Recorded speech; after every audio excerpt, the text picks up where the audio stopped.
Hello ಆತ್ಮೀಯರೇ, ನಮಸ್ತೆ. ನಾವು ಈ ದಿವಸ ಮನುಷ್ಯನ ದೇಹದಲ್ಲಿರ್ತಕ್ಕಂಥ ನರಗಳ ಬಗ್ಗೆ ಮತ್ತು ನಾಡಿಗಳ ಬಗ್ಗೆ ಸರಳವಾಗಿ ತಿಳಿದುಕೊಳ್ಳೋಣ. ಪ್ರಾಚೀನ ಭಾರತೀಯ ಯೋಗಶಾಸ್ತ್ರ ಮತ್ತು ಆಧ್ಯಾತ್ಮಿಕ ತತ್ವಗಳ ಆಧಾರದ ಮೇರೆಗೆ ಮನುಷ್ಯನ ದೇಹದಲ್ಲಿ 72,000 ನರಗಳಿವೆ.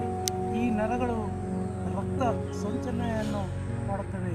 ಆದರೆ ನಾಡಿಗಳಲ್ಲಿ ಪ್ರಾಣಶಕ್ತಿ, ಪ್ರಾಣವಾಯು ಸಂಚಾರವಾಗುತ್ತದೆ. ಇದು ಮನುಷ್ಯನ ಕಣ್ಣಿಗೆ ಕಾಣಿಸುವುದಿಲ್ಲ. ಪ್ರಮುಖವಾಗಿ ಮನುಷ್ಯನ ದೇಹದಲ್ಲಿ 3 ನಾಡಿಗಳಿವೆ. ಮೊದಲನೇದಾಗಿ ಇಡನಾಡಿ, ಪಿಂಗಳ ನಾಡಿ, ಸುಷುಮ್ನ ನಾಡಿ. 3 ನಾಡಿಗಳಿವೆ. ಇಡನಾಡಿ ಎಂದರೆ ಚಂದ್ರನಾಡಿ ಅಂತಲೂ ಕರೆಯುತ್ತಾರೆ. ಈ ಇಡನಾಡಿಯು ಮೂಲಾಧಾರ ಚಕ್ರದಿಂದ ಆರಂಭವಾಗಿ ವಿವಿಧ ಚಕ್ರಗಳ ಮುಖಾಂತರ ಬೆನ್ನುಹುರಿಯ ಮೇಲಕ್ಕೆ ಏರಿ ನಾಸಿಕಕ್ಕೆ ಕೊನೆಗೊಳ್ಳುತ್ತದೆ.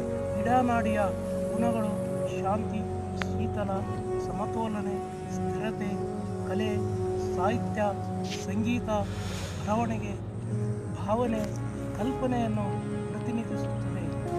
ಇಡನಾಡಿಯು ಕ್ರಿಯಾಶೀಲವಾಗದಿದ್ದರೆ ನಮ್ಮಲ್ಲಿ ಆಲಸ್ಯತನ, ಸೋಮಾರಿತನ, ನಿಶಕ್ತಿ ಹಾಗೂ ದೈಹಿಕ ಅಸಮತೋಲನೆ ಉಂಟಾಗುತ್ತದೆ. ಎರಡನೇ ನಾಡಿಯಾದಂತಹ ಪಿಂಗಳ ನಾಡಿಯು ಸೂರ್ಯನನ್ನು ಪ್ರತಿನಿಧಿಸುತ್ತದೆ. ಇದಕ್ಕೆ ಸೂರ್ಯನಾಡಿ ಅಂತಲೂ ಕರೆಯುತ್ತಾರೆ. ಇದು ನಮ್ಮ ಮೂಲಾಧಾರ ಚಕ್ರದಿಂದ ವಿವಿಧ ಚಕ್ರಗಳ ಮೂಲಕ ಬೆನ್ನುಹುರಿಯ ಮೇಲ್ಭಾಗಕ್ಕೆ ಏರುತ್ತಾ ನಮ್ಮ ಬಲ ನಾಸಿಕಕ್ಕೆ ಕೊನೆಗೊಳ್ಳುತ್ತದೆ. ಪಿಂಗಳ ನಾಡಿಯು ನಮ್ಮಲ್ಲಿ ಜಾಗೃತವಾಗದಿದ್ದರೆ, ಕ್ರಿಯಾಶೀಲವಾಗದಿದ್ದರೆ ನಮ್ಮಲ್ಲಿ ಕೋಪ, ಅಶಾಂತಿ, ಒತ್ತಡ ಉಂಟಾಗುತ್ತದೆ. ಮೂರನೇ ನಾಡಿಯಾದಂತಹ ಸುಷುಮ್ನ ನಾಡಿಯು ನಮ್ಮ ಮೂಲಾಧಾರ ಚಕ್ರದಿಂದ ಪ್ರಾರಂಭವಾಗಿ ವಿವಿಧ ಚಕ್ರಗಳ ಮುಖಾಂತರ ನಮ್ಮ ಬೆನ್ನುಹುರಿಯ ಮಧ್ಯಭಾಗದಿಂದ ಸಹಸ್ರಾರ ಚಕ್ರದವರೆಗೆ ಇದು ಕೊನೆಗೊಳ್ಳುತ್ತದೆ. ಸುಷುಮ್ನ ನಾಡಿಯು ಕ್ರಿಯಾಶೀಲವಾದಾಗ ನಮ್ಮಲ್ಲಿ ಆತ್ಮಜ್ಞಾನ, ಆಂತರಿಕ ಶಕ್ತಿ ಹೆಚ್ಚುತ್ತದೆ. ಕುಂಡಲಿನಿ ಶಕ್ತಿಯು ಮೂಲಾಧಾರ ಚಕ್ರದಲ್ಲಿ ನಿದ್ರಾವಸ್ಥೆಯಲ್ಲಿರುತ್ತದೆ. ಇದನ್ನು ಜಾಗೃತಗೊಳಿಸಲು ಧ್ಯಾನ, ಯೋಗ, ವ್ಯಾಯಾಮಗಳನ್ನು ಮಾಡಬೇಕು. ಇದರಿಂದ ನಮ್ಮ ಆಧ್ಯಾತ್ಮಿಕ ಶಕ್ತಿಯು ಹೆಚ್ಚಾಗುತ್ತದೆ. ಇಡನಾಡಿ, ಪಿಂಗಳ ನಾಡಿ, ಸುಷುಮ್ನ ನಾಡಿಗಳನ್ನು ಜಾಗೃತಗೊಳಿಸಲು ನಾವು ಪ್ರತಿದಿನ ಅನುಲೋಮ ವಿಲೋಮ ಪ್ರಾಣಾಯಾಮವನ್ನು ಅಭ್ಯಾಸ ಮಾಡೋಣ. ಅನುಲೋಮ ವಿಲೋಮ ಪ್ರಾಣಾಯಾಮವನ್ನು ಅಭ್ಯಾಸ ಮಾಡುವ ಹೇಗೆ ಎಂಬುದನ್ನು ನೋಡೋಣ. ಬೆನ್ನನ್ನು ನೇರವಾಗಿ ಇಟ್ಟುಕೊಂಡು ಕಣ್ಣನ್ನು ನಿಧಾನವಾಗಿ ಮುಚ್ಚಿ ಮುಗುಳುತ್ತಾ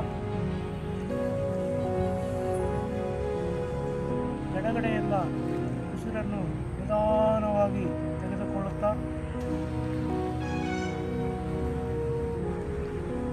ಸ್ವಲ್ಪ ಹೋಲ್ಡ್ ಮಾಡಿ ನಂತರ ನಿಧಾನವಾಗಿ ಬಲಗಡೆ ಉಸಿರನ್ನು ಬಿಡುತ್ತಾ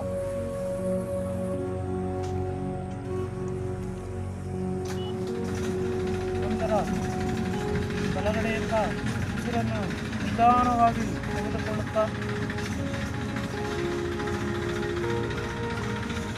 ಸ್ವಲ್ಪ ಹೋಲ್ಡ್ ಮಾಡಿ ನಂತರ ಎಡಗಡೆ ಉಸಿರನ್ನು ನಿಧಾನವಾಗಿ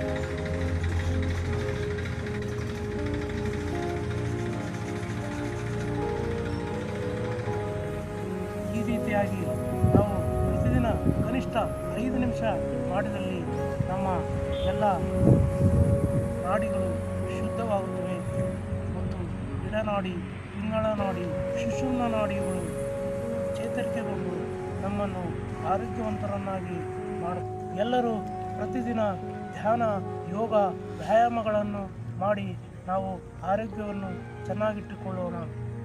ನಮಸ್ತೆ.